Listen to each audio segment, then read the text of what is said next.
Hi everybody, and welcome to 2020 and the first episode of the new decade of the Art of Procurement. I'm the host of Art of Procurement, Philip Eidson, and I'm going to start off the year by sharing my recent conversation with Remko Van Hoek. So Remko has enjoyed a really diverse career across supply chain and procurement to date. So on the consulting side, he's been a managing director at Corporate Executive Board and global procurement director at PwC. And then on the practitioner side, he's worked as a director of supply chain improvement at Nike. He's had 2 CPO roles in his native Netherlands, and then more recently, he was the SVP of Sourcing and Procurement at the Walt Disney Company. Well, Remko is now a clinical full professor of supply chain management at the University of Arkansas, and in late 2019, he co-authored a book titled Integrating Blockchain into Supply Chain Management, a Toolkit for Practical Application.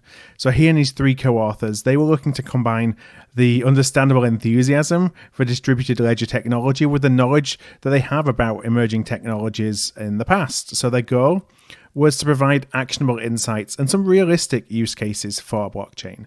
So in the conversation, Remko and I discussed the application of blockchain and how to separate that hype from the reality. Remko answers questions about use cases that he and his co-authors had the opportunity to study and what they learned from those leading companies that have started to dip the toe in the water of using the blockchain from a corporate perspective. We talked about the role of third-party advisors in blockchain pilots and implementations, and then how to increase the likelihood of success with a blockchain pilot project, including looking at the scope, partner selection, and setting internal expectations. All right, so we're going to go straight into the conversation, and I start by asking Remko if he found procurement or if procurement found him. I used to go around saying I'm a supply chain person that ended up majoring in procurement. Mm-hmm. But increasingly, actually, I think of that as something that dates me because more and more students that I have the privilege of teaching, fairly early on in the semester, just, start getting so excited about how critical procurement is and is going to be for business in the future, for the supply chains that help make business possible and the societies in which they operate. So, that answer is rapidly becoming outdated. And I truly believe that procurement is just such a young field. We've just started scratching the surface of everything it can be. And that's the other reason why I'm excited to be back home in academia, because it gives me a chance to freely innovate and invent, work with a lot of companies, not just one, to help them drive progress and hopefully inspire, equip, and excite leaders of the future, which are so desperately needed in our field. So I gave you the somewhat dated answer, and hopefully you'll get more and more of the right answer to that question as you ask people in the near future. Yeah, and so you mentioned there that you are back home in academia. I wonder if you could talk a little bit about kind of that career journey, because you've been, a multiple-time CPO. You've been in and around academia. How have you balanced those two, and why do you feel that academia feels more like home? Yeah, I'm very grateful for every role that I've had. I've worked, in multiple countries, multiple industries, and in all of the org models that we can come up with for procurement organizations. And I haven't just done procurement; I've also been in supply chain roles, and I've greatly benefited and learned from all of those roles. I've had opportunities to meet and maybe even modestly help fantastic talent in our profession. So I'm very, very grateful for all of that. The reason why I'm very excited to be back home in academia is partially tied to what I just said. I love developing and supporting the development of talented professionals, and I love innovating. I think, talent development is a must for every leader, and innovation is a must for every supply chain and procurement person, because we just started scratching the surface of everything that we can be. And for me to be back home in academia, it gives me freedom to innovate without corporate strategy limitations, without budget limitations, without politics getting into the way. It gives me a chance to not just help the company that I happen to work for drive real progress, but help many, many companies. And where I am right now, we have a very healthy ecosystem of very engaged businesses that are very supply chain centric. And most importantly, I as a leader, you can always develop the people on your team, which is what you should be doing. Now that I teach both executive MBAs, executive ed, and our regular students, I can help so many more students of the profession in a single semester than I ever could, right. With any scope of any organization. Yeah. So, it's for me, it's a way to, serve more people, serve more the profession, and hopefully contribute a little bit more to our exciting field as a result. So you said that you're teaching executive education. I think you've done that for a number of years, whether that's in Europe or in the States. So as you obviously come across a lot of executives who are in those programs, what are the biggest ahas that you keep on seeing that people are taking back into their day jobs? Yeah, and I do a lot of consulting too, I should say. Mm-hmm. So that ties to the benefit of being able to not just help one company, but multiple colleagues and peers and friends and CFOs and companies. And I think what I love about our field is that, yes, we have so much innovation potential, but it's also a very concrete field. So I always set the bar for me in any client conversation or in any executive ed, session or in any seminar or workshop that I do, that I want people to be able to walk away with actionable takeaways that they can do something with. Yeah. And then preferably in two categories, something for tomorrow and something for, 3 months from now, kind of a thing. And I think if we can hit that, then you do well in terms of ROI. And that's like often and like that's actually, I can do something right now, or we've mapped out a path to make some demonstrable progress and drive some ROI. And that's, I love that moment. And it's, to be honest with you, it's not hard in our field. Even some of the toughest topics where we know the least, we can get very concrete. We can do something tomorrow, and we can work towards doing something even bigger, like 3 months from now. Mm-hmm. And is it that look on the future that has really got you interested in blockchain? I want to talk a little bit as we go in for context into the book that you co-authored recently called "Integrating Blockchain into Supply Chain Management." So what is it that piqued that interest in blockchain as a topic? Yeah, no, thanks for the question. To be honest with you, I was the last author to join the team. Mm-hmm. When I joined the Walton College of Business here at the University of Arkansas. The team was already working on it, and when I joined, they said, "Well, you have a lot of industry perspective and experience. So you want to maybe have a look at this and see if you want to help us out."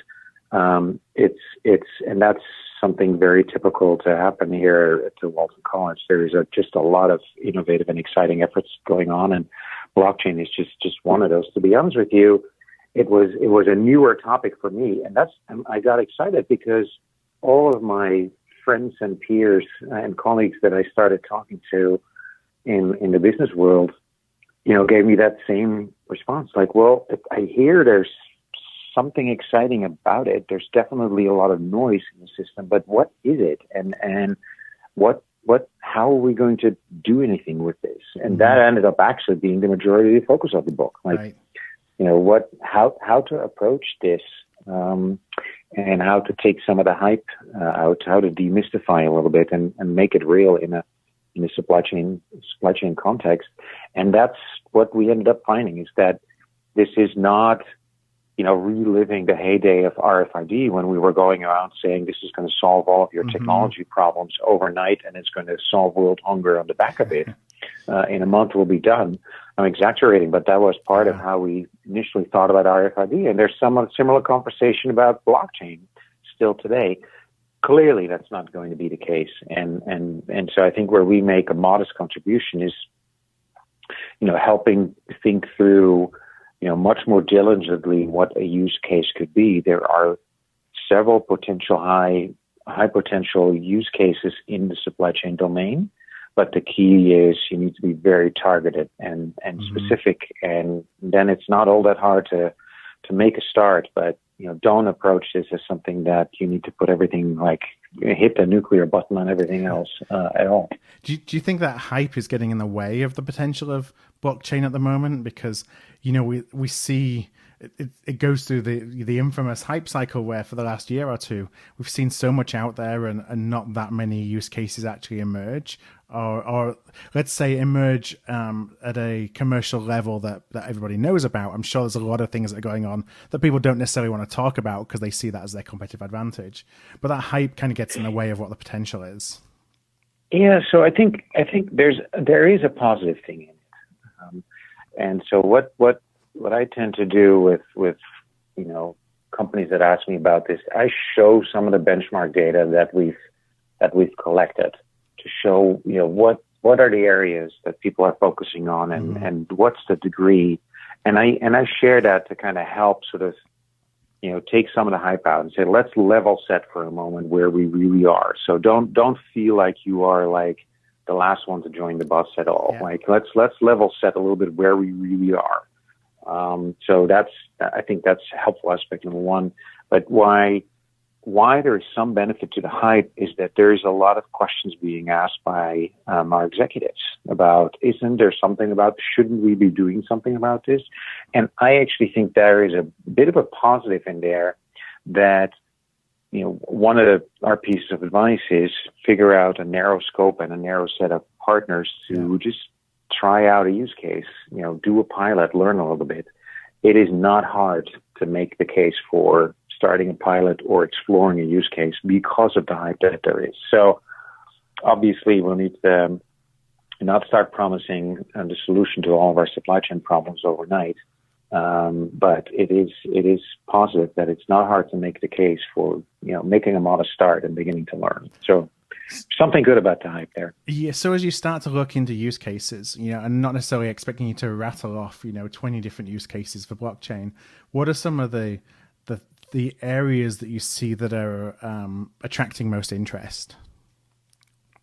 Yeah, you're asking the right question. Right? The question is, what is the use case? And the build on that would be make sure it's tight and narrow, and make sure that it's adaptable, because as you pilot, yes, you might develop proof of concept, but you might also need to adapt a little bit. So, those are some pieces of advice probably from the companies that we work with surrounding use case. Use cases that I'm excited about include a lot, sort of around visibility and transparency. And so the ability to move from traditional information flow in the supply chain, which was, sequential with fragmented information and partial visibility, like one tier up and one tier down at best. And our ERP focus was entirely internally, so not even, necessarily externally.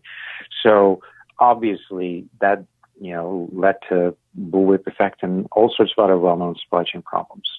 What blockchain has the potential of doing is to give instant information to the entire chain immediately. So it is the distributed nature of the information that is full and complete and not sequential that holds a lot of potential when you are in supply chains that are time sensitive.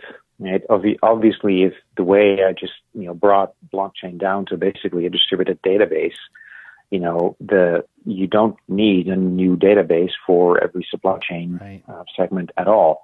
But the ones where there is clear time sensitivity, and when there is a consumer value from better information, you could hugely benefit in it. So, the new UPS application just came out where they're tracking beef from the US to Japan, and where they're able to also make that data visible to the consumer, considering ordering beef off the menu.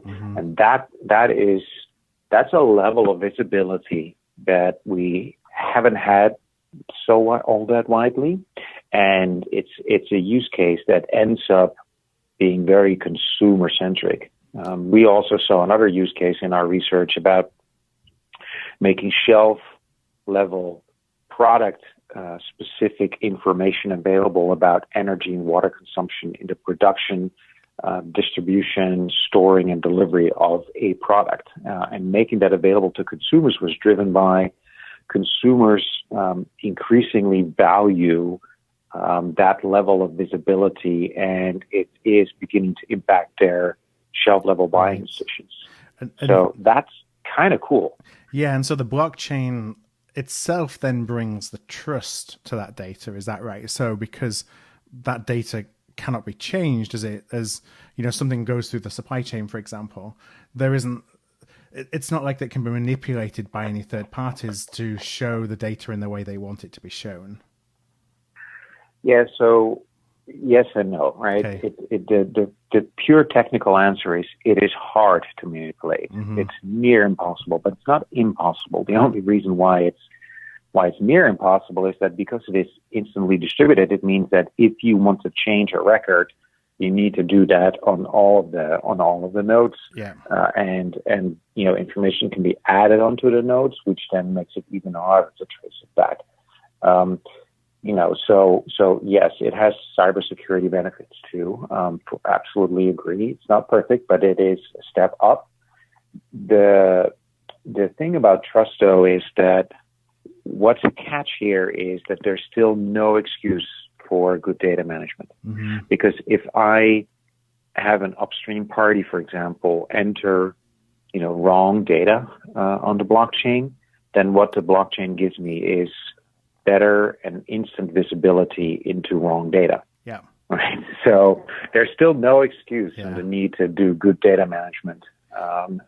And actually, maybe even more so because this is so distributed. So it raises the bar on everybody that has access to it. So does that require an investment in your own, the cleanliness of your own data and data management and data governance before you even start to think about blockchain pilots? Because you don't want to compound bad data. I'm understanding that in the right way. You could, but it's not necessarily for the pilot. Okay. I think you need to make sure that if you're seeking proof of concept, that you set up a protocol and approach that ensures that good data gets entered into the pilot environment. So not necessarily at the start, but once you start thinking beyond pilot about scaling it to more parties and greater parts of the supply chain, then you do have a little bit of work to do to make sure that all stick to the protocol and that we keep it clean over time too. So it's not necessarily upfront homework. That's part of why it is easier to start with blockchain in a pilot and proof of concept environment than perhaps with some other technologies. Mm-hmm. And there's some other reasons for that too, but. What are I'd like to dig deeper a little bit into pilots. Are there best practices that a procurement leader, supply chain leader who's listening to the pod today can think about in terms of where do I even start? What's a good area of my business? How small should a pilot be? I want to try and do something, an experiment, but I don't really know what actions I should be taking. Yeah, the what part of the supply chain I would defer to some of our benchmark material in the book and beyond. Mm-hmm. Happy to have a conversation with anybody because we're seeing quite widespread in terms of where in the supply chain, and we've got some good examples of that. But what I think the recommendation around how to scope it would be based upon the companies, the pioneers in this field that we had the privilege of working with. Yeah. The advice would probably be try and scope it specifically, narrowly, and very, very targeted. If you can find, say, 2 to 4 supply chain partners that are interested in piloting with you, that is more than enough to get to proof of concept. Right. You do not need to get all 500 parties in a particular flow of goods on the chain at all to get the proof of concept. In fact, that might make it really hard. We were talking to one company where actually they had to tweak the pilot scope because one of the targeted partners wasn't ready to start doing this yet, and so they tweaked it. didn't stop them from figuring out that there is proof of concept and that this might work out. So that will probably be our advice. One more catch there is that if it happens to be a successful pilot, there's a risk of beginning to drink from the Kool-Aid a little bit, to use a good Americanism. And so one of the case companies that we work with said, make sure that you do stop to learn once you've done that pilot, and don't just race onto the next one, because then you actually miss potentially quite a bit of the learning benefits that are there to be had. So easy to start, doesn't take a lot, but don't go too fast beyond your initial endeavor, and do stop to learn.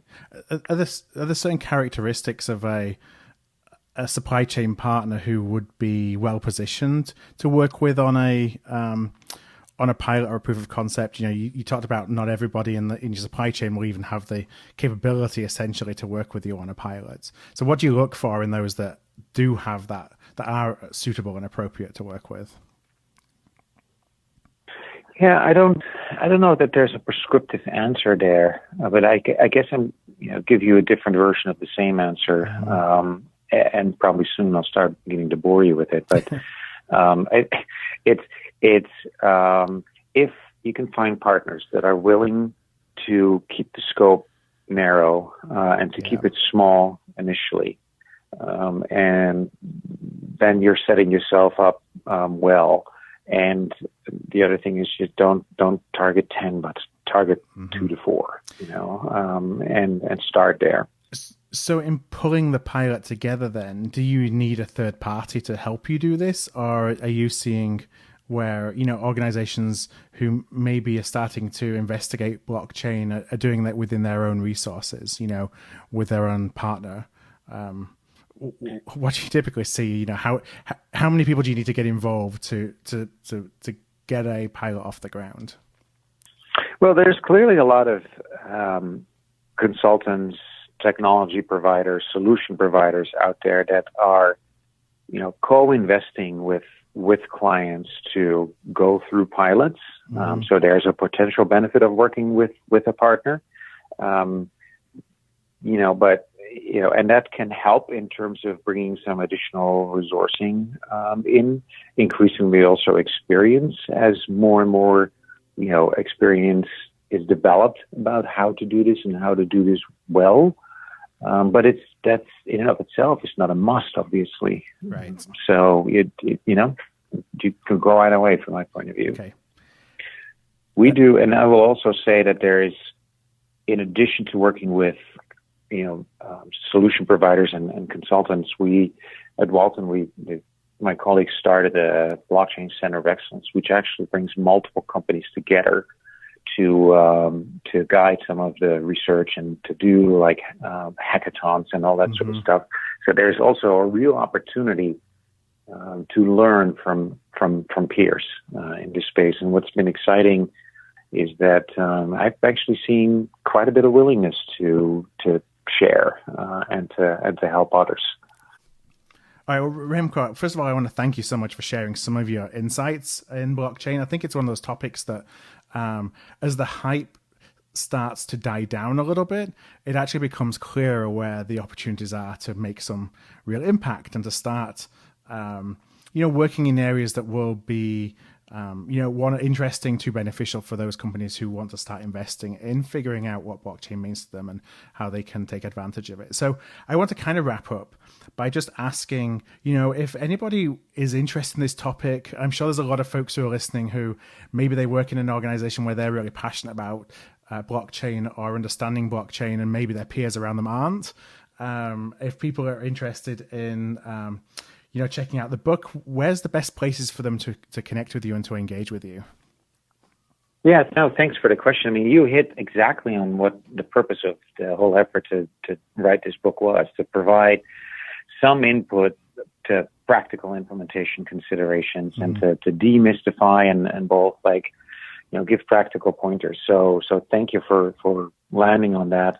Obviously, the book's now out and available. Yeah. But beyond that, this is a fast-moving field, and we're nowhere near done with our efforts to research pioneers, learn from pioneers, as well as help many others that are looking into this. So if you're interested beyond the book to learn more and to stay involved and to benefit from everything, refining our benchmarks and our cases and companies that we're helping get started, just, connect, drop me a note. Glad to help more and to serve many more. Thanks for the opportunity to join today. No, what I will do is I will make sure that I include a link to your LinkedIn profile as a way for people to reach out to you directly. And also the link to the book, which is, again, Integrating Blockchain into Supply Chain Management, a toolkit for practical implementation. I'm going to put the link to for folks who can go and buy that as well. Those are all going to be in the show notes for today's episode. I'm not quite sure yet what the episode number is going to be, so the best way to find the show notes is just to go to artofprocurement.com/podcast. There's a search button on that page. Just search for Remko, Remko, and this episode will be sure to come up. So, Remko, I just want to thank you one last time for joining me today. Thank you so much for having me. Thank you. Hi there, I want to thank you for tuning in to today's podcast. You can check out all of our back catalogue at artofprocurement.com/podcast, where you can also subscribe to our newsletter to make sure that you never miss an episode. And if you found value in today's show, I'd love if you would tell a peer, or perhaps go and rate and review by going to artofprocurement.com/review. Word of mouth really is the best way to help the podcast grow, and if you're able to do either one of those things, I would truly appreciate it.